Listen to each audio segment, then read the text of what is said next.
Hey everybody, hope you're doing well. Thanks for tuning in. Also, I'm very excited and proud, humbly proud to announce that we're getting close to 100 subscribers on this channel. It's amazing. Thank you. I appreciate it. And I hope you get something cool out of it too. Today I have got the 6 of batons, the 6 of sticks as the obstacle, and the 7 of coins, or pentacles, or deniers, the dineros as the opportunity. So let's get started with this guy here. Look at this exciting deck of Marseille pattern. Okay, I was. This made me think about. This made me think about how there are there are certain things that many societies, I was going to say our society, but I don't know what culture or society you're a part of. I'm sure it has some overlaps with everybody else's. I'm sure it has some unique things, but one of the things that I commonly see in, I think maybe I would say Western culture, particularly as represented in Western movies, Western media, which is I think one of the biggest parts of the of what defines the culture. You know, the media. It's certainly not the church anymore. I mean, it is for some people, but I don't think for the majority. And there are certain behaviors. I'm just going to talk about two here. There's a bunch of them, but there are certain behaviors that we're kind of taught to just enthusiastically support, you know, uh, behaviors. Yeah, like they're like so, I'm thinking of like there are certain people out there. Some would call them romantics. But often pretty average people have harbor these harbor they have these kind of romantic notions about, let's say, you've got a chance to maybe the opportunity is there for you to go ask someone out, make a move to, you know, um, make your attraction to someone apparent. And there's a lot of people that if they see this unfold, before them, someone is like, oh, maybe they're thinking about it. It's very common, I think, to have this kind of just almost impulsive support, like, do it, man, put yourself out there. You only live once. Make your feelings known. Express your, share your heart. Like, there's this. That's one of them, anyways. This romantic. There's this kind of like enthusiasm for the romantic, for putting yourself out there. And I think that's it's instinctive enough for a lot of people that if they're if they're ever sort of stopped, like if the person they're telling this to maybe does a little bit more than just topically resist, I don't know, I'm shy, but if somebody does like the kind of like the Jerry Seinfeld observational comedy stand up routine in response to that, and really challenge it, which I actually I've seen a couple of times in the last few months. I used to see it all the time at the bar.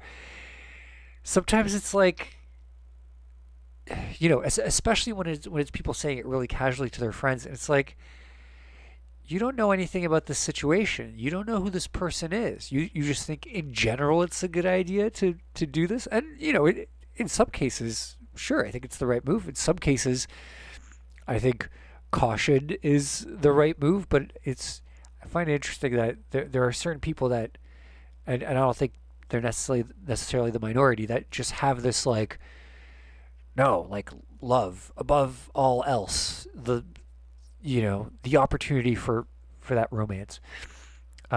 It's like people. It's like there's this feeling that possesses people where they're like, I want to be Cupid, right? Like, I'm not doing the romantic entangling. I'm not risking things. I'm not putting myself on the line.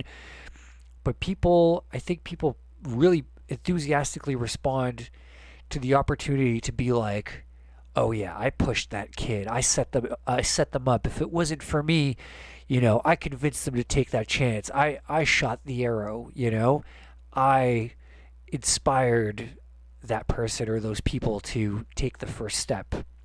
I think it's I think it's kind of interesting.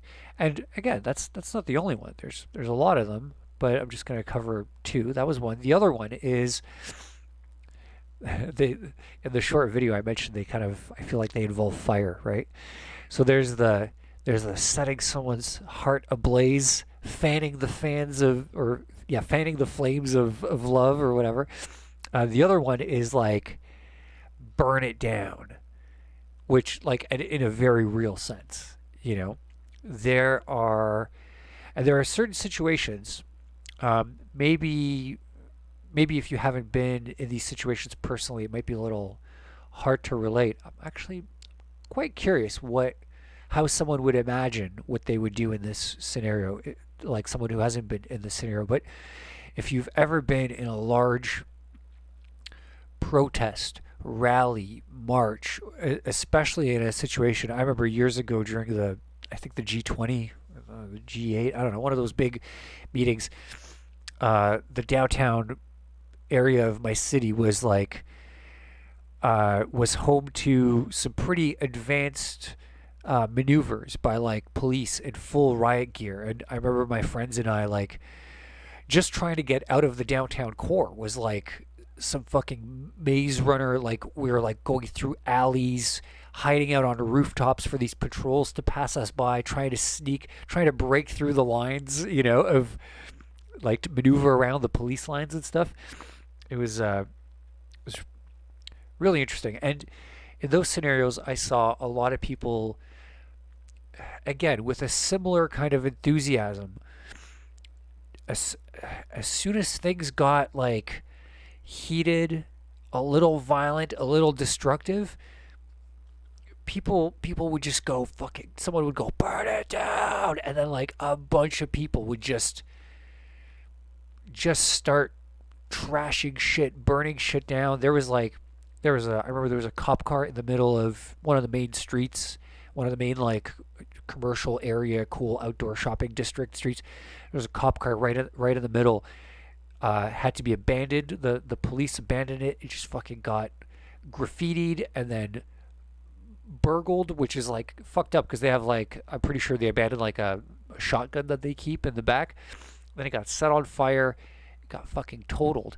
And again, it was one of these situations where so many of the people there, and like the people that I was there with, so people that I had the opportunity to like talk with afterwards, so many of the people that I was there with were like, yeah, and then just started fucking doing shit with everyone else. And we were talking about it afterwards, and they were like, I don't know what happened.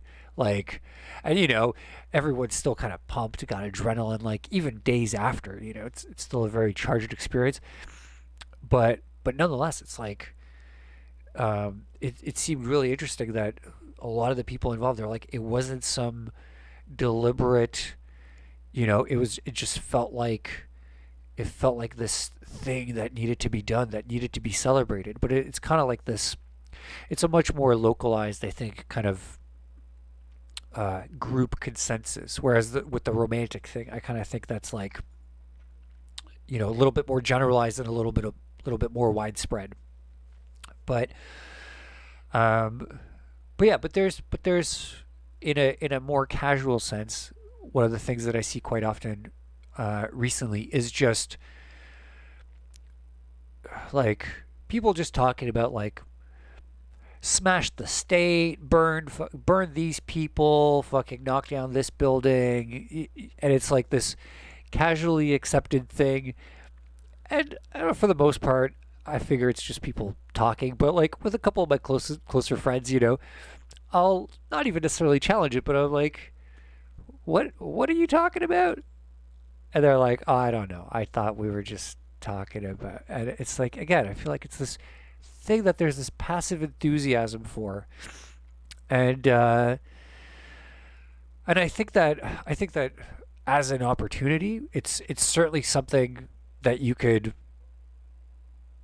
channel and steer in some ways, but in the sense of this card being presented as an obstacle, I think it has more to do with um, being being consumed or directed by that enthusiasm, by that collectively agreed upon, like this is the way we do things, um, and mistaking, I guess, just the wands, the sticks, they're all about, maybe they're not all about, but they're largely about impulse, drive, subconscious instinct. So I think in a way this is kind of like careful of the kind of group consensus impulses that seem very standard. It's like, yeah, this is the way we feel about this topic. This is the way this is what we support. And I do think it's the sort of positive and optimistic ones that this is pointing out as a potential danger. So not the, equally consensus agreed upon enthusiastic, like, hate this, like, reject things. This is like the acceptance of, um it would be like the consensus to reject destruction of property. It's like it's the agreement with it. Um, but yeah, so just I think it's an interesting thing to sort of look around for and take notice of where it exists in your life. Certainly there's certainly been moments recently that kind of caught me a little bit off guard. And then this one, what is the value? Where lies the value in a sports car? That was my take in the short video I put out. The engine, the suspension, the steering, the shape of the body, the leather interior, all very important things. But I'm thinking, in the context of this card, the brakes, the the control of a powerful vehicle is that's what you want when you want a powerful vehicle, right? A powerful vehicle that you can't control isn't really, I mean, maybe maybe there are some people that if you put them in front of some crazy muscle car, you were like, you want to get in? It's got no brakes, but it goes really fast, and it goes really fast real quick, and it handles like a dream, but no brakes. Some people, I'm sure, you can always find someone. Some people would be like, I'm in. Where are the keys? But most people would be like, I don't care that it goes fast. Hold on, did you say it's got no brakes? Then forget it. I mean, even like a weak little car, it's like, no, you still don't, if you can't control it. Another analogy could be it's got brakes, but it's got no steering wheel. But I'm going with the brakes here because, again, there's going to be people out there that are going to be like, well, even if it doesn't have a steering wheel, I could still floor it and go really fast in a straight line for a little bit, and then I'll stop, and that'll still be fun. I'm talking no stopping, right? Brakes. In some sense, it's the brakes that are the most important part of that vehicle, and hence one of the most valuable aspects of that thing of desire. And that's the metaphor. That's the metaphor for the value of this card. And I actually kind of quite like this guy watching over the products of the fruit of his labor, but maybe it's maybe they still need to mature on the vine or something like that. There's time you gotta stop. Um, but yeah, there are certainly individuals that are extremely working people, and they work super duper hard and they actually don't succeed as much or as often as people who maybe can work as hard but don't work for as long, who don't just keep going nonstop, who know how to stop. Einstein had he had his formula for success. A plus B plus C equals success. A A stood for working hard. B stood for um, like relaxing, relaxing hard, taking taking the downtime as seriously as the hard work time. And then C was keeping your mouth shut, which is that's a whole other video. Great advice in general though. But um, yeah, a lot of the I think a lot of the vehicles and tools and devices and things that people are drawn to, they want to harness them for the power and utility and advantages that they offer. I think it could be possible to overlook that it's whatever it is that's harnessing that thing, um, that truly gives it value and utility, and maybe focus more on the harnessing of that whatever that power is, as opposed to just trying to control it. And I mean, going back to this, it's like might seem like a good idea to whip up a mob into a frenzy to do some burning for you. But if you can't stop them, they're gonna keep burning stuff down until they burn down your house. Or I don't know. I'm sure there's a lesson in there somewhere. But yeah, so think of the stopping and decreasing of power as a valuable tool, maybe even more important than the thing of power itself. Like uh, maybe a weaker tool that is more fully controllable and easy to wield. Maybe in a way that's more valuable than the tool that offers more power but is less predictable, less consistent with its ability to be controlled. Something to think about. That's going to be it for me today. Thanks for watching. Drop me a like if you enjoyed the video. Feel free to comment free reading in any sort of context that will be understandable to me, and I will enter you into a weekly draw for a free reading. Thanks again for watching. I'll see you tomorrow. Take care.